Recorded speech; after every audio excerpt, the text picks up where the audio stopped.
أهلا وسهلا بكم يا أحباب من أرمينيا. أرمينيا هي جمهورية سوفيتية سابقة استقلت بعد تفكك الاتحاد السوفيتي في عام 1991، لذا كل بنيتها التحتية والكثير من أبنيتها تعود إلى الحقبة السوفيتية. بلد قديم وعريق جدا جدا.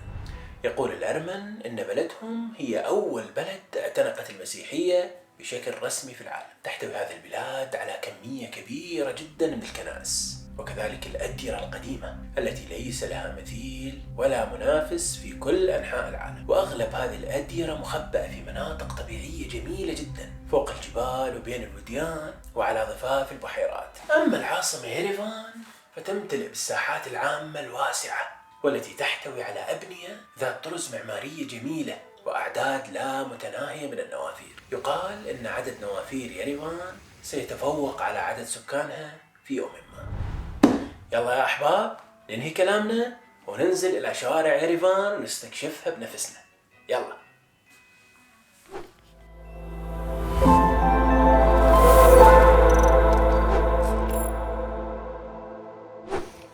صباح جميل من فندقنا في ريف يريفان.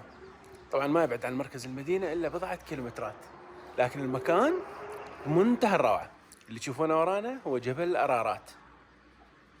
الله على روعة هذا الجبل اللي تغطيه الثلوج طيلة العام. هذه المرجوحة وهذه الإطلالة، وهذا أرارات. هذا أرارات الكبير، هذا أرارات الصغير. طبعا هذه الجبال تقع داخل الحدود التركية، لكنها قريبة جدا من حدود أرمينيا، وهي جبال مقدسة بالنسبة للأرمن. وهذا التاكسي اللي طلبناه وصل من خلال تطبيق ياندكس جو، تطبيق ممتاز في أرمينيا. منطلقين إلى يريفان.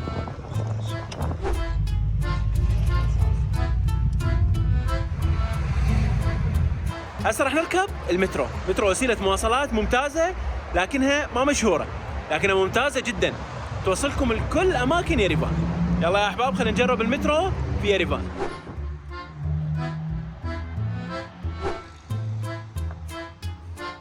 واحد من أهم وسائل النقل في العاصمة يريفان هو المترو. في انتظار المترو في يريفان.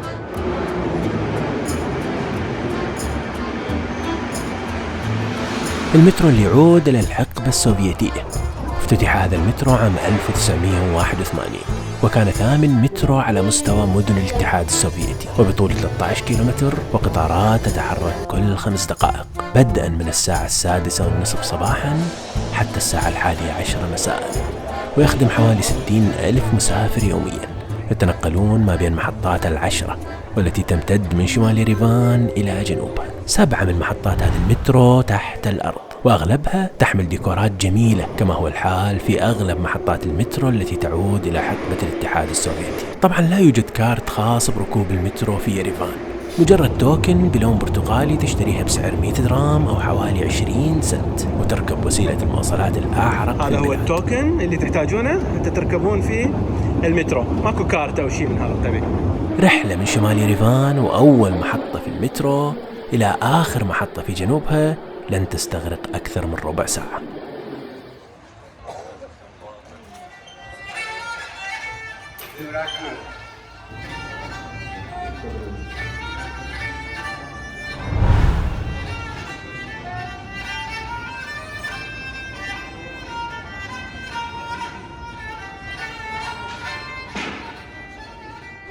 وهذا احنا من جديد يا أحباب في ساحة الجمهورية، ريبابليك سكوير.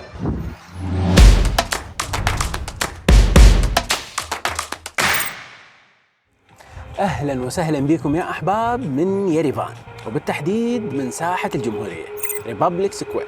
إذا حبينا نلقب يريفان بلقب يميزها فبرأيي يمكن أن نسميها مدينة الساحات العامة والميادين. طبعا هذا بسبب جمال ساحاتها واتساعها. يريفان مدينة منظمة جدا، عشرات الشوارع العامة والفرعية تنبثق من ساحة معينة وتلتقي في ساحة أخرى. عشرات الساحات العامة اللي دائما ما تزينها النوافير وتعج بالناس، وأصواتهم اللي تحسسك دائما أنك في مدينة نابضة بالحياة. من بين كل هذه الساحات تبرز ساحة الجمهورية كملكة متوجة على كل ساحات وميادين يريفان. هذه الساحة كانت تسمى سابقا ساحة لينين، لكن اليوم تغير الوضع، صارت ساحة الجمهورية.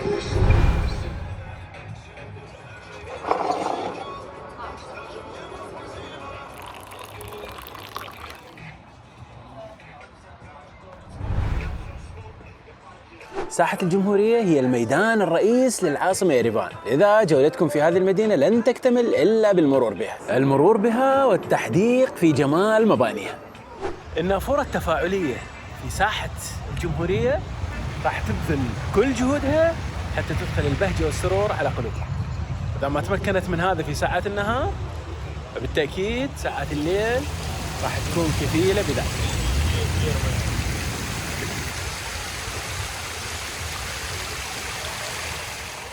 في ساحة الجمهورية لا يفوتكم هذا المطعم الرائع، لأن إطلالته رهيبة على هذه الساحة، خاصة من هذه الشرب. من عاداتي اللي أحب أحافظ عليها هو أنه أشتري كتاب جديد من كل بلد جديد أزوره. هذا كتاب باللغة الروسية، قاعد أتعلم شوي شوي روسي، لكن هذا راح يذكرني بأرمينيا. يلا يا أحباب.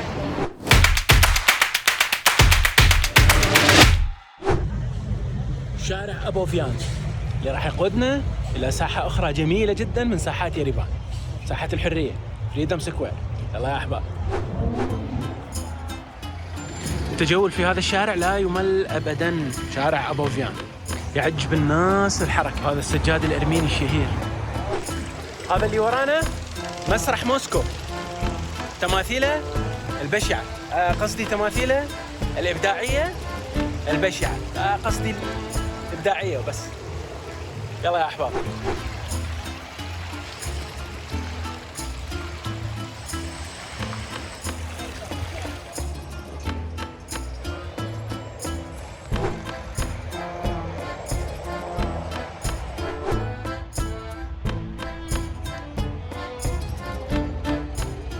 ساحة الحرية في يريفان حيث دار الأوبرا الشهيرة، لذلك يسميها السكان المحليون ساحة الأوبرا. طبعا كل هذه الساحة اللي تشوفونها يا أحباب هي جزء من دار الأوبرا. ولأن يريفان مدينة تمتاز بالتنظيم والتخطيط العمراني المميز، فإن خط مستقيم هو شارع جميل جدا يصل ما بين سنتر يريفان ساحة الجمهورية وما بين هذه الساحة الرائعة. الساحة تقع ما بين مبنى الأوبرا بإضاءته الساحرة خاصة في ساعات المساء، واللي تم بناءه في عام 1933، وما بين بحيرة البجعة. وبالقرب منه أيضا يقع شارع جميل جدا جدا وشهير جدا، هو الجادة الشمالية أو نذرن أفينيو. كل واحد من المعالم اللي ذكرتهم هو حكاية بحد ذاته. أقول لكم سر، بدأت شوية شوية أقع في غرام هذه المدينة. هذه هي بحيرة البجعة، واللي أخذت اسمها من بعض البجعات اللي يحطن فيها، ما أعرف بها موسم لكن أكو بجعات هنا ينتشر يمكن بالشتاء، فسموها لذلك بحيرة البجعة. بالمناسبة يقال أنه العروض اللي تقام في هذه الدار مميزة جدا. شنو رأيكم ندخل نجرب بنفسنا؟ حتى الأسعار هنا مقبولة ومناسبة مقارنة بمثيلاتها من دور الأوبرا، خاصة في المدن الأوروبية تكون غالية جدا. هنا الأسعار مناسبة. أخذنا التيكت، راح نشوف استعراض يقال إنه من التراث الأرمني، اسمه آنوش، يبدأ بعد يمكن نص ساعة من الآن. سعر التيكت من 5000 درام أرميني إلى 50,000. طبعا 50,000 عالي جدا. أخذت هذا التيكت 5000 درام. خلونا نشوف يستحق لما يستحق. يلا يا أحباب.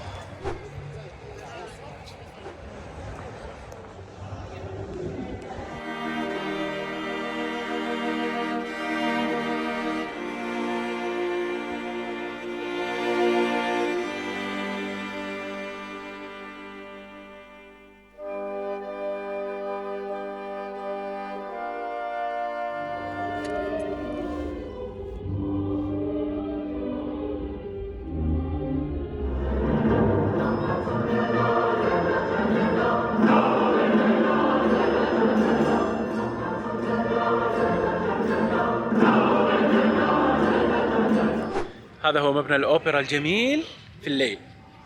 قبل شوية شفنا عرض آنوش، الفتاة الأرمنية البائسة ذات الحظ السيء. طبعا من الناحية الفنية بديع، روعة، لكن سبحان الله معبأ بجرعة فظيعة من الكآبة. سبحان الله.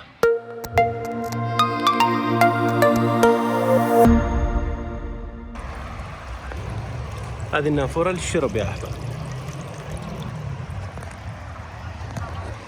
الناس تتوقف في هاي النوافير حتى تشرب.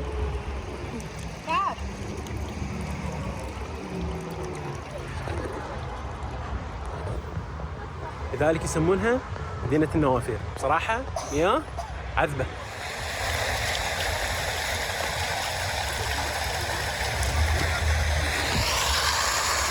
يمكن يا أحباب أن نطلق على كل مبنى أو ساحة عامة في يريفان اسم متحف، بدل ما نتعب نفسنا ونشتري تذاكر وندخل إلى أماكن مغلقة تكون بشكل عام دمها ثقيل. هنا المتاحف مفتوحة وبالهواء الطلق.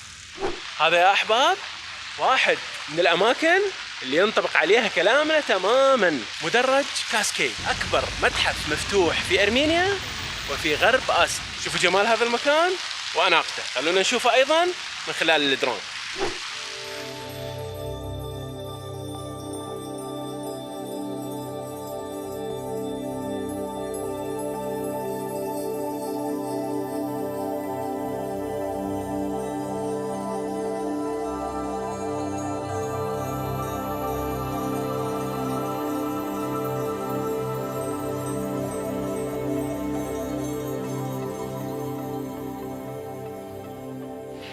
يطلق على يريفان الكثير من الأسماء، لكن من أهمها مدينة النوافير، لأنه في كل مكان لازم تجدون نافورة، إما للزينة وإما للشرب. كثير من النوافير تستخدم هنا للشرب. خلونا نصعد الطريق، متعب لكنه جميل، المنظر من الأعلى يستحق.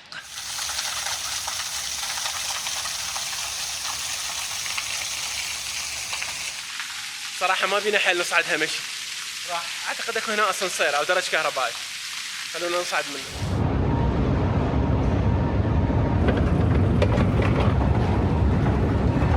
بعدنا ما وصلنا للقمة، خلونا نشوف المنظر منه.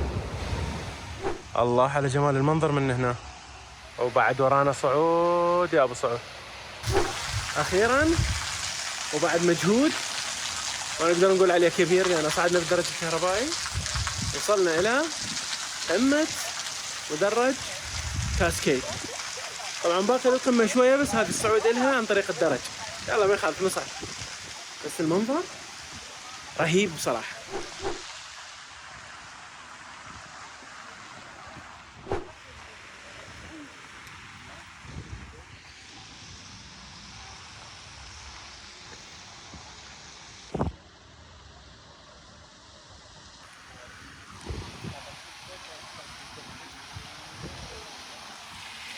ومن هنا سبحان الله تبين جمال الحدائق اللي بالأسفل، يعني لما نكون بمستواها ما نشوف هذه النقوش الجميلة، لكن من هنا نشوف سبحان الله يغلب اللون الوردي على سقوف البنايات، ذلك تسمى بالمدينة الوردية.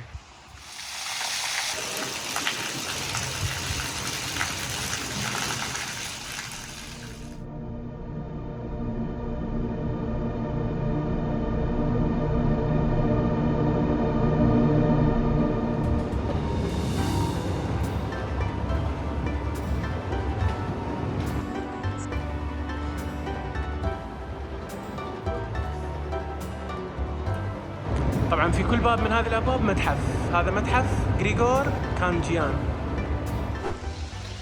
خلونا نستريح شويه ونسولف عن يريفان. اكبر مشكله راح تواجهكم في يريفان هي مشكله الفنادق. الفنادق غاليه جدا جدا، ما متلائمه يعني ويا مستوى المدينه. المدينه بسيطه، يعني بنيتها التحتيه، خدماتها كلها بسيطه وجديده، فتحت للسياحه يعني، لكن الفنادق بها نار، غاليه جدا. المشكلة الثانية مشكلة اللغة، صعبة جدا، يعني أنت ما تعرف تحكي أرميني. الأغلبية هنا يحكون أرمني ويحكون روسي. اللي يحكي روسي تمام أموره ماشية. أغلب الناس هنا ما تتكلم إنجليزية، بالتالي هنا أنت تظل يعني صافن، لا تقدر تحكي وياهم ولا تقدر تتواصل وياهم. إلا بالقدر البسيط من لغة الإشارة الكلمات الشهيرة جدا باللغة الإنجليزية. مشكلة أخرى هو أن الباعة في وسط المدينة بالمركز استغلاليين جدا جدا جدا. يعني مثال بسيط، عصير رمان جلاس هذا الحجم ب 3000 درهم. طبعا تركتهم ما اشتريت، رحت اشتريت من السوبر ماركت، يعني ما شاء الله خير، اشتريت فواكه واشتريت يعني عصائر واشتريت اشياء هواي، كلها صار حسابها 2700 درهم. فتخيلوا جلاس عصير يبيعونه ب 3000 فقط، يعني يمكن لانه انت ما تتكلم اللغه ويعرفونك اجنبي، فاحذروا من هذه الفقط. كان ممكن الواحد يواجه نفس المشكله مع التاكسي، مشكله اللغه، مشكله صعوبه التفاهم مع الناس، لكن مشكله التاكسي محلوله مع تطبيقات ممتازه تعمل في ارمينيا، منها ياندكس جو، تطبيق ممتاز جدا لا يفارقكم ابدا، دائما استخدموه. تطبيق جي ايضا يعني على حده، لكن الاشهر هو تطبيق ياندكس. هذه حلت المشكله، تطلب التاكسي يجيك بالمكان اللي انت واقف به، ماكو اي مشكله، الاسعار ايضا مناسب. غابه من التماثيل الجميله بصراحه، تماثيل بمنتهى الجمال، خاصه ابريق الشاي هذا.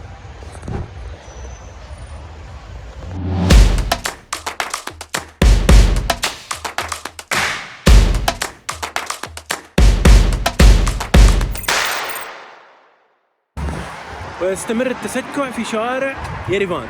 مثل ما قلت لكم الفنادق مشكلتها. طلعت من الفندق السابق رايح على فندق ثاني، راح ابقى بيوم واحد فقط، بعدها انتقل لفندق اخر. ليش؟ لان الاسعار عاليه، يبحث الواحد عن فرصه معينه في فندق معين يسكن به، ثاني يوم يكون مليان فيبحث عن فندق اخر، وهكذا يستمر التسكع. يلا يا احباب خلينا نجرب فندقنا الجديد في قلب يريفان.